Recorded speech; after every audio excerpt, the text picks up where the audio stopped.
I was adjusting my drink when Marcus's phone lit up. We were at this overpriced restaurant in Midtown, one of those places that pretends candlelight and a tiny portion make up for the $70 entrees.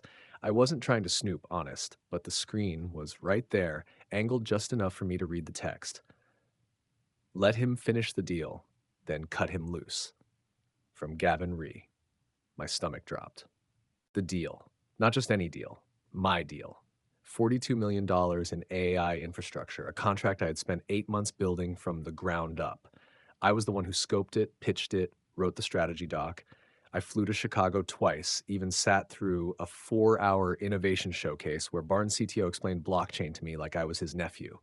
Marcus barely showed up for any of it. But now they were planning to fire me the second I delivered. I looked up just in time to see Marcus walking back from the bar with that politician's smile plastered across his face, like always. Like nothing was wrong. Still the best steak tartare in the city, he said as he sat down. He clinked his drink against mine. To partners who make magic happen. I gave him a smile right back. Just as fake. To magic. We went back to our dinner, him talking about golf and the governor's fundraiser, me nodding in the right places, swirling my whiskey like it mattered. All the while, something inside me turned cold. They were really going to do it. I watched him toast with Gavin and the Barnes execs, watched them laugh like high school jocks who just pulled a prank. They thought I didn't know, that I was just going to hand over the final draft, the gold-plated deliverable, and fade out of the picture like a good little cog. That was the moment something inside me split. It wasn't rage. Not yet. Rage is messy. This was something colder, sharper. I didn't say a word through the rest of the meal. Didn't flinch when Gavin gave me that faux friendly slap on the back. Didn't even blink when Marcus said, "We're lucky to have you." I just smiled. And I thought about how much I had done for that company, how many nights I'd worked till 2 a.m., how many presentations I'd rewritten because Marcus didn't like the flow. I thought about the first time I'd presented to the board and how Marcus introduced me as the brains behind the operation, but made sure to take credit for the strategy. I thought about how they'd ignored me for 3 promotions straight, even after I closed Lockwell solo. How every win I delivered somehow turned into a bullet point on Marcus's self-eval. And now they were going to fire me after I handed them the crown jewel. Not just no, hell no. That was the moment the hook landed. The contract wasn't the only thing on the table that night. I paid the check. Marcus clapped me on the back. Big week coming up, he said, with that same smirk. Let's land this thing. I smiled again. We will. But in my head, I'd already started the rewrite. I wasn't finishing this deal for Marcus. I was finishing it for me, so I could take it with me. So when the knife finally came down, it'd land on an empty plate. That night after the dinner, I couldn't sleep. I lay in bed staring at the ceiling, watching shadows crawl across the room like ghosts I'd already met. My mind kept circling the same question. How long had they been planning it? But the truth was, this wasn't new. Not really. That text was just confirmation, like seeing the final page of a book you already knew was ending badly. I started replaying everything, going back years. All the signs had been there. I just didn't want to see them. The first was after the Lockwell deal. That was almost 3 years ago. $10 million, and I closed it entirely on my own. Marcus was on medical leave that month, which I later found out was just code for his Bali vacation. I pitched, negotiated, secured legal, every part of it. At the quarterly meeting, he slapped my back and said, "Couldn't have done it without this guy." Then he got the promotion. I didn't even get a title bump, just a dinner voucher. Second time was the Xenotech hold. I had uncovered a compliance risk buried 3 layers deep in their supply chain. My diligence saved the company from what could have been a massive liability. I even wrote the internal memo that got circulated up to the board. HR called me in 2 weeks later, told me I was too valuable in my current role to move up, said I was indispensable where I was. Right. Third time was last year. That one hurt the most. I had done everything right. Mentored junior staff, revamped our client deck, led 2 successful QBRs. I had peer reviews with comments like a visionary and best strategist in the division. I even got a handwritten thank you note from a VP in the healthcare vertical. Promotion went to Caitlin. Nice enough. Showed up 6 months ago with a recommendation from someone Marcus used to intern with. Her biggest contribution so far had been color coding a presentation I wrote. I didn't say anything, I just kept working. That's what they count on. As I lay there that night, I realized it hadn't been oversight. It wasn't a glitch in the system. It was the system. They didn't forget me. They managed me, kept me exactly where they wanted me, reliable, competent, invisible. It all made sense now. The fake praise, the postponed one-on-ones, the just hold tight emails every time I asked about advancement. They didn't want me to grow. They wanted me to stay put, keep delivering, and never ask for more. I sat up in bed and pulled out my laptop, opened a blank document. I didn't know what I was going to write yet, but I knew it started here. I thought about Marcus's voice in those board meetings, how he always said we when things went well and they when things didn't. I thought about all the times I stayed quiet, thinking if I just worked harder, they'd see me. They did see me. They just didn't want me to go anywhere. If I was indispensable, why did they always treat me like a secret? I closed the laptop. No more. 2 months before that dinner, before I saw the text, before the bottom dropped out, I had lunch with Eric Barnes, COO of Barnes and Hartman. At the time, I didn't think much of it. Just a friendly off-record meal to talk specs, or so I thought. He'd called it casual, said he was in town and wanted to pick my brain. We met at this tucked-away place in Soho, quiet enough for real conversation, but trendy enough to feel intentional. He was already there when I walked in, sleeves rolled to his elbows, tie off, jacket hung neatly on the back of his chair. Classic Eric, buttoned up casual, like a guy who owns the room, but doesn't need to prove it. "Appreciate you coming," he said as I sat down. "Don't worry, I'm not here to poach." I laughed. I wasn't worried, not yet anyway. We ordered lunch, talked shop for a bit. He asked about my thoughts on hybrid AI stacks, integration redundancy, vendor risk models, all the stuff I'd expected, but he was watching me a little too closely for it to be just technical interest. Then he leaned back and said it. "Why are you still with them anyway?" I blinked. "With who?" He tilted his head, gave me a look like I was smarter than that. "Syntech. You've done 3 deals with us in 4 years. I've read every deck. They've all got your fingerprints." I smiled politely. "Well, that's the job," he nodded. "Maybe. But you know what's interesting? We passed on your last proposal. On paper, it looked good, but it fell apart in the room." I felt my chest tighten. Eric didn't pause. "Your work was solid, but the leadership piece, well, let's just say Marcus didn't inspire confidence. Too much fluff, not enough command." I stirred my iced tea, staying quiet. He leaned in slightly. "You've got the technical instincts and the business brain. That's rare. Most people have one or the other." I wasn't sure where he was going, but I knew it wasn't about specs anymore. Then he dropped it. "If you ever wanted to build something of your own, we'd fund it." Seriously. Barnes doesn't invest in service firms often, but for the right leadership, we'd make an exception. I laughed it off. "You're flattering me, Eric." "I'm not," he said, straight-faced. "I'm just stating a fact.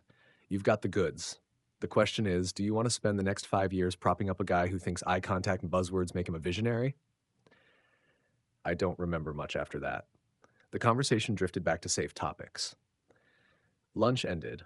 We shook hands. I didn't tell anyone. Not Ava, not even my best friend. But I remembered every word. And later, when I saw Gavin's text on Marcus's phone, it all came back, like puzzle pieces snapping into place. They weren't just planning to fire me, they were doing it after I delivered. Eric had seen it coming before I did. He wasn't pitching me a deal, he was handing me an exit. And suddenly I understood just how valuable I really was.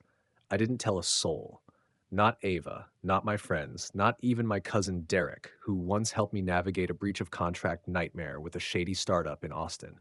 I kept my mouth shut and my head down, smiled in meetings, gave feedback on decks, took notes in one-on-ones with Marcus, who kept calling me the backbone of the deal, like he wasn't sharpening a knife behind his back.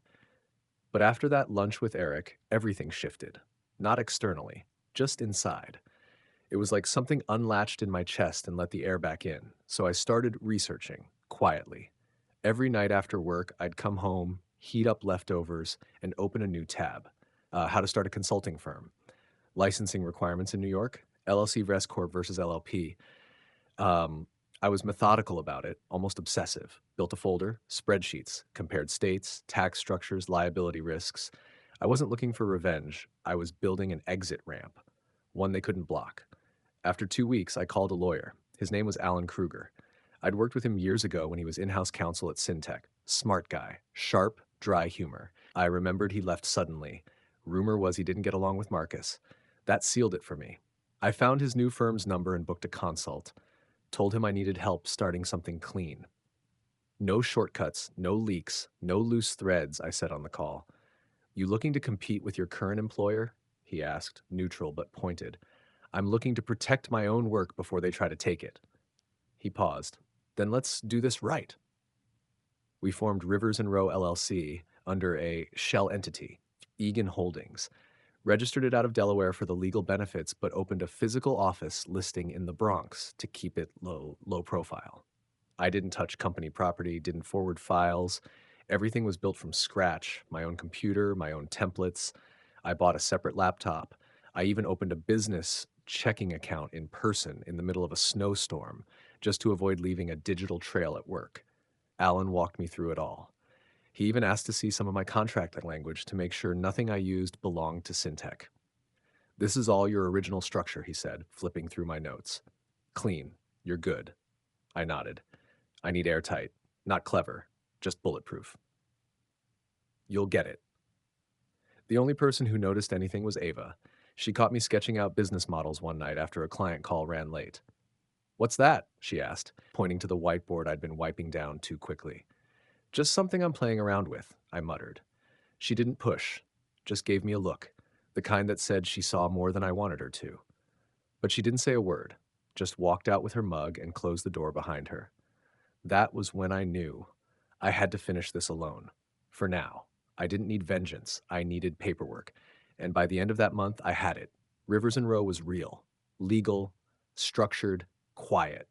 A firewall around my work, funded only by me, backed by a lawyer who once sat in the same rooms Marcus now used to erase people like me. I hadn't made a move yet, but I wasn't trapped anymore. It was nearly midnight when Ava caught me. I was alone in the office, lights low, fingers flying across the keyboard as I pulled old logs, my own drafts, planning notes, proposal scaffolds, nothing proprietary, just the original bones of my strategy work. Things I'd written months ago before Marcus even knew the client existed. The server lagged a little, like it always did after 10. I leaned back, rubbing my eyes. That's when I heard her voice behind me. You're not working late, she said, soft but firm. I spun around. Ava stood in the doorway, coat slung over one arm, expression unreadable. I started. Backing up your own files, she finished, stepping inside. I know what that folder is. You name everything in lowercase except personal stuff. This one was title cased. I stared at her, stunned for a beat. You've been paying attention. Always have, she said, pulling up a chair beside me. Now show me what you've got. I hesitated. Then I reached into my bag and handed her a USB. It's just my authored content, I said quickly. Notes, outlines, drafts I wrote off clock. No Syntech files. Not a single proprietary template. I checked twice. She took it without flinching. That's not what I'm worried about. What are you worried about? That you're doing this alone. I didn't answer, just stared at the screen. After a moment, she got up and walked to her desk. I heard her keyboard clacking. 10 minutes passed. 20. At exactly 12:46, she came back and handed me the USB. Scrubbed clean, she said. Your metadata is intact. No overlap with company timestamps. These are yours. I blinked. You know how to do all that? She shrugged. You're not the only one who gets overlooked around here. That hit harder than I expected. I looked at her again, really looked, and realized she wasn't just my assistant anymore. She never had been. You could get in trouble, I said. She smiled. Only if someone finds out, and no one will. I know where the tripwires are. I slipped the USB into my pocket. Thank you. Ava leaned back against the table. Whatever you're building, it's stronger than what they think they own. I didn't say anything. I couldn't, because in that moment, I realized something. They'd taken everything from me. The credit, the recognition, the future I thought I was working toward. But Ava, she gave me something they never could. Faith. Every empire needs a co-conspirator, and she had just saved the blueprint to mine. 2 weeks later, the final contract was done. $42.3 million. Every clause, every deliverable, every timeline, written, reviewed, and locked in by me. I'd built it from scratch, and it showed. Even the Barnes team said it was the cleanest, most forward-thinking infrastructure spec they'd seen this year. It was ready to go. All I had to do was hit send. Marcus came by my office just after lunch. He leaned on the door frame like he always did, that casual dominance thing he thought made him look approachable. He wore the same practiced grin, voice syrupy sweet. "Heard the Barnes team is thrilled," he said, clapping my shoulder. "You really nailed this one." I wanted to punch him. Instead, I smiled.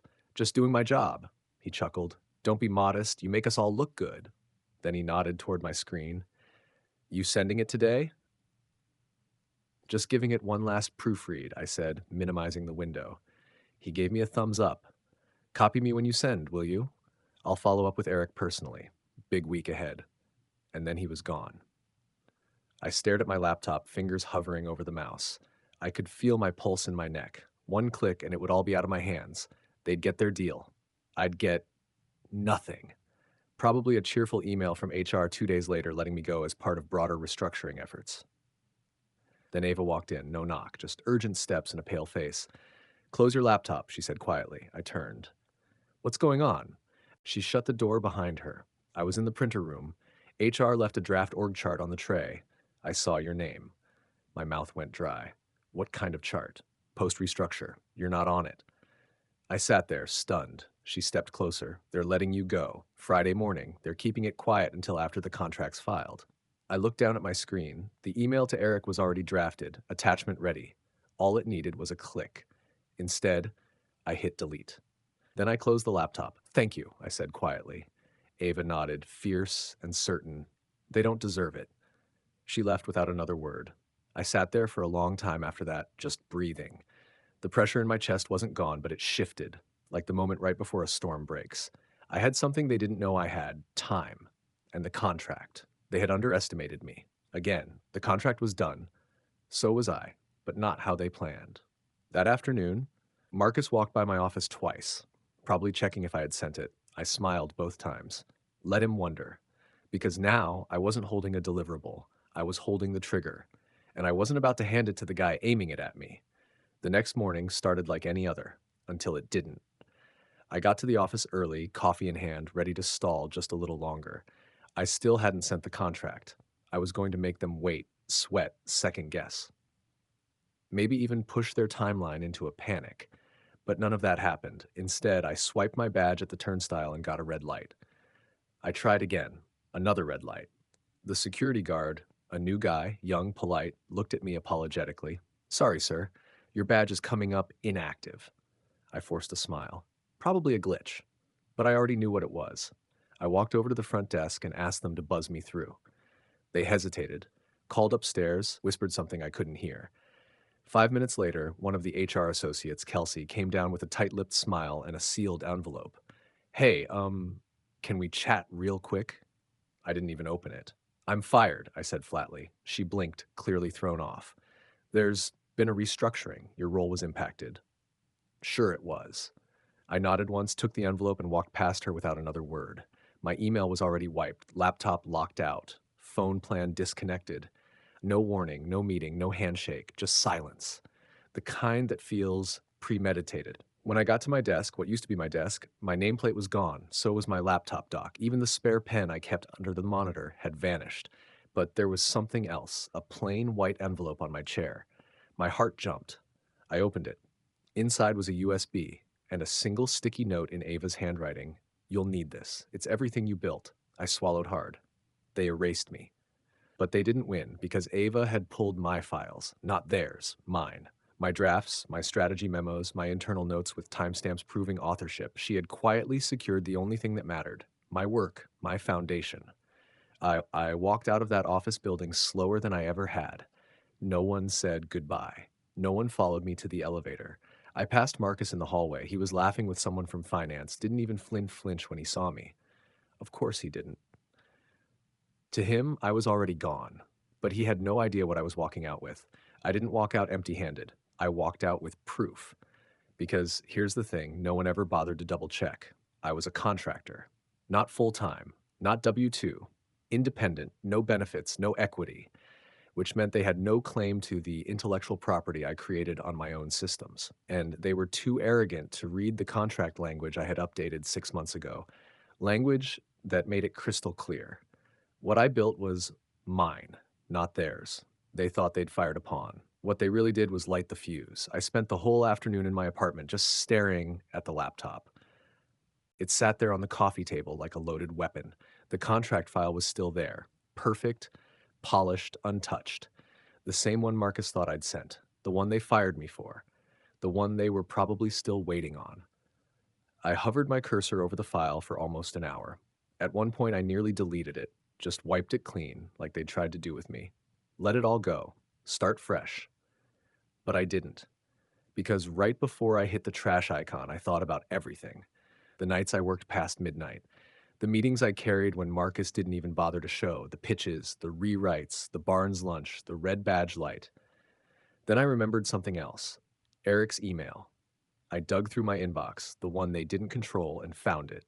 It was short. Sent a month ago. Just a subject line and one sentence. You know what you're worth. That was it. No pressure, no fluff, just truth. I opened the contract again and stared at the header. Syntex Solutions LLC infrastructure proposal for Barnes and Hartman.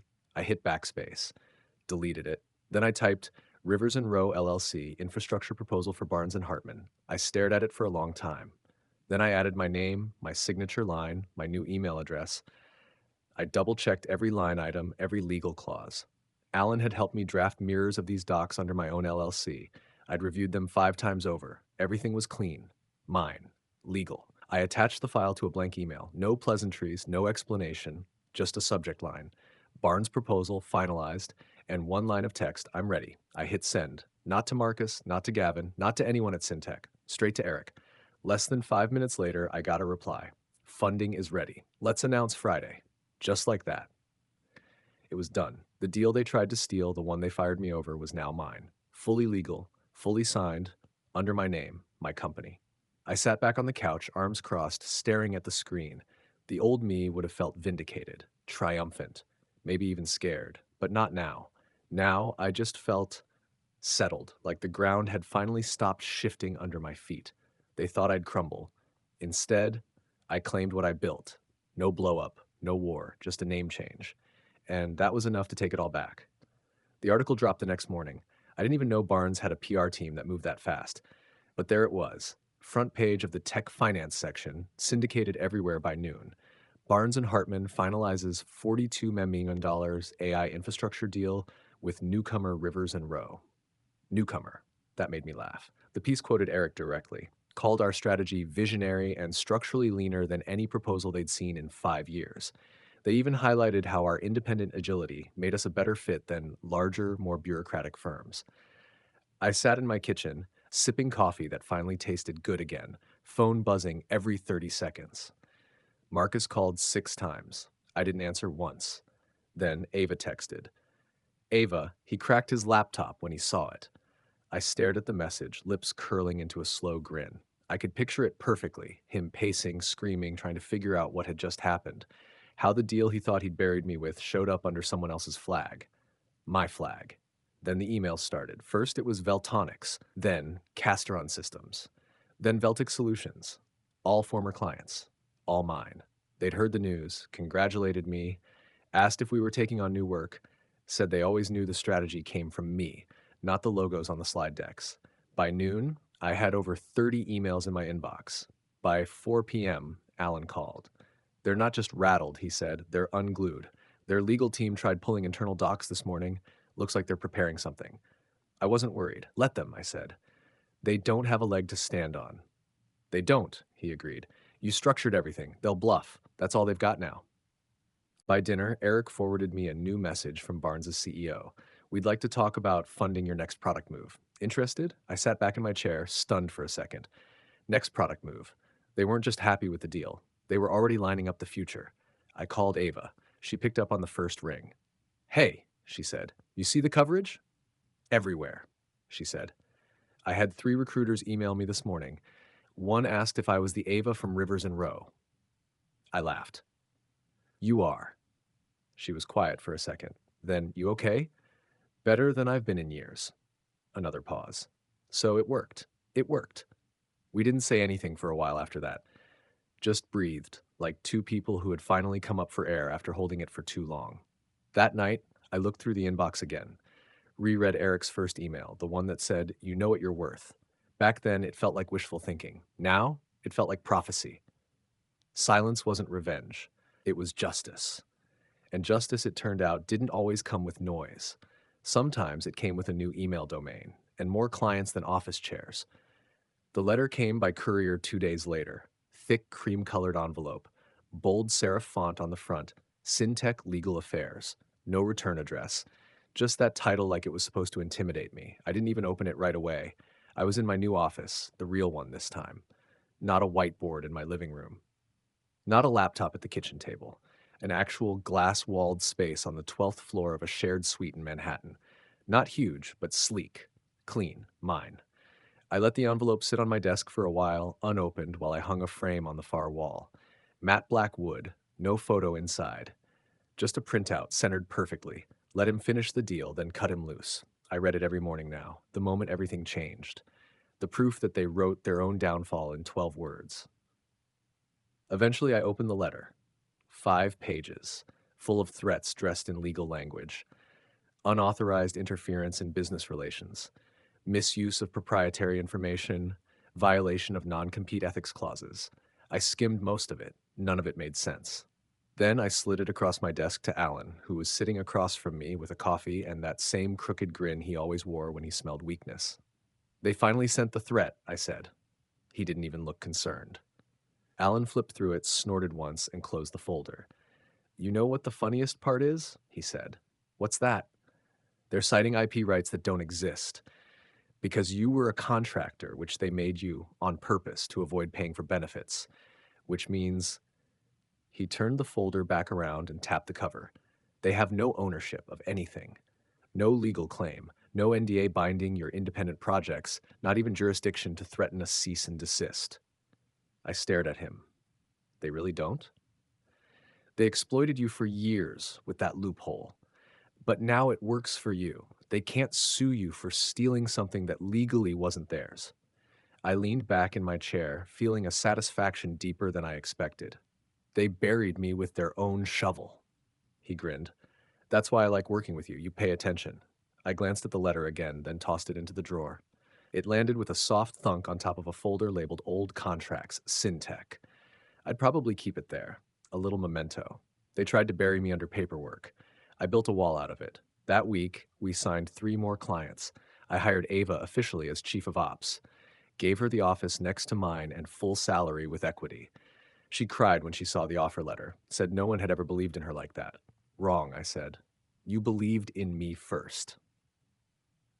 More companies started reaching out, some I hadn't even pitched. Word was spreading. Marcus emailed me once, subject, "talk." I didn't reply, then he tried texting. "There's still a way to fix this. Let's be smart about it." I blocked his number. You don't get to gut someone, toss them aside, then pretend it was all just business. Not when the person you tried to erase turns out to be the foundation. My office now had plants, framed art, a wall calendar. Ava kept meticulously updated. But the thing people always commented on, every client, every visitor, was the framed quote. They'd walk over, read it, raise an eyebrow. "This a joke?" I'd smile. "Nope, it's history." Because that quote wasn't just a reminder of what they did. It was proof that I came out of it better, stronger, smarter. They cut me loose, and I built a company out of the rope.